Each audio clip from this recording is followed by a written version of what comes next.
Always an honor and a pleasure, BY. How you doing, man?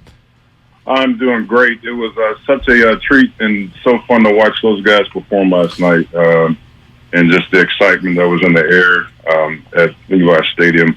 What a game, huh? Well, I mean, this defense, as a defensive player, when you see this group, it's way too early to start talking in historic terms, but what do you see in terms of what they have the opportunity to become?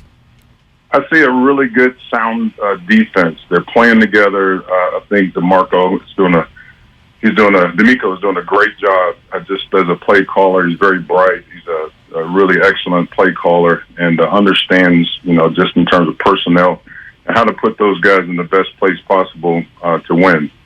They're playing really, really good together. I think guys are in the right spots. You see Huff, he's playing super fast. He's making the right adjustments in the reads. He's processing it really quick and has made some really big plays. I think defensive line, they got some injuries with Eric Armstead with the foot and being out a little bit. But I thought last night they played well together. They put pressure on the quarterback, and that's what you want. You want the defensive front and your back end to be married together and be able to, play together. And they did that up front. So you got a sound defense and an offense that can move the ball.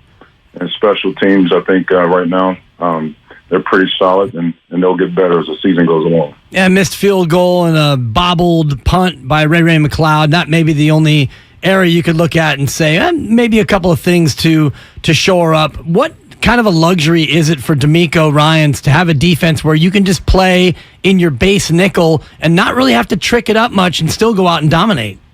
Yeah, they make you have to earn it on them. It's amazing to watch this defense and how DeMeco's calling it.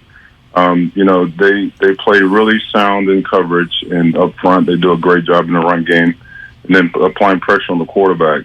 And you really have to earn it on this team. You saw last night when the Rams were driving down, and they all of a sudden they clamped up, and they limited them to 3 field goals, and that's pretty amazing. When you could, you get in crunch situations in the red zone, and you got to make those critical plays.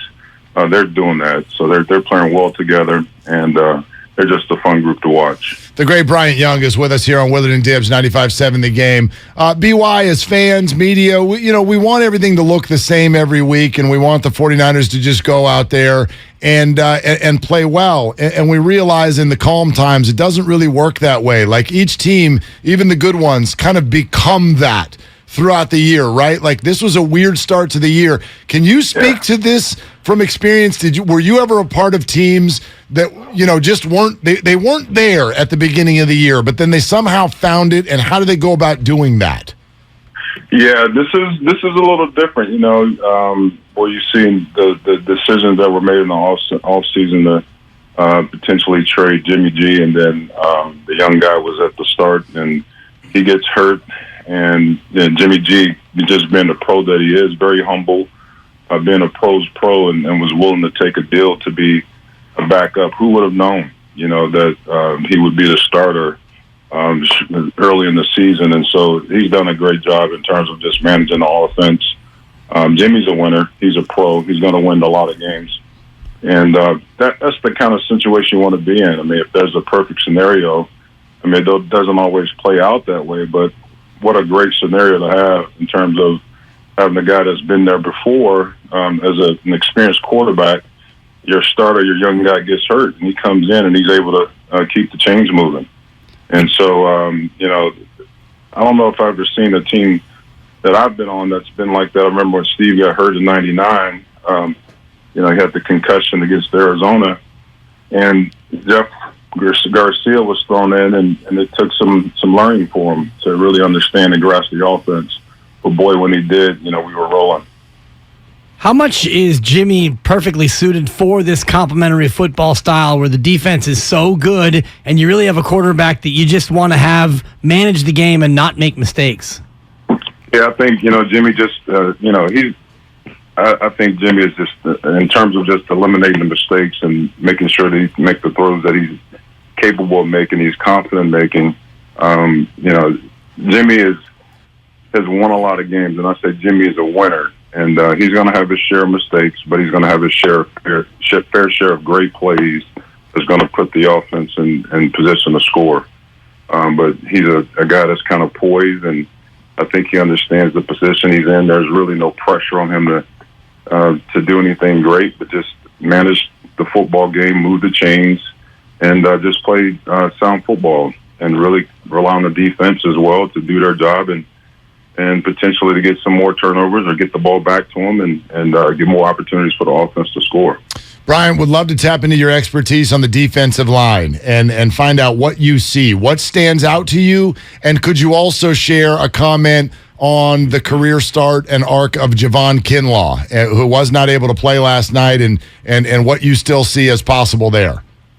Well, I mean, just the guy that started off a little slow in terms of getting in there, got hurt, rehab well, and had a good start to his this season, overcoming some injuries and the surgery in the off season, but had a fast start and unfortunately got hurt. He wasn't able to be there last night, but I see a group that, extremely talented. Bose was off to a great start.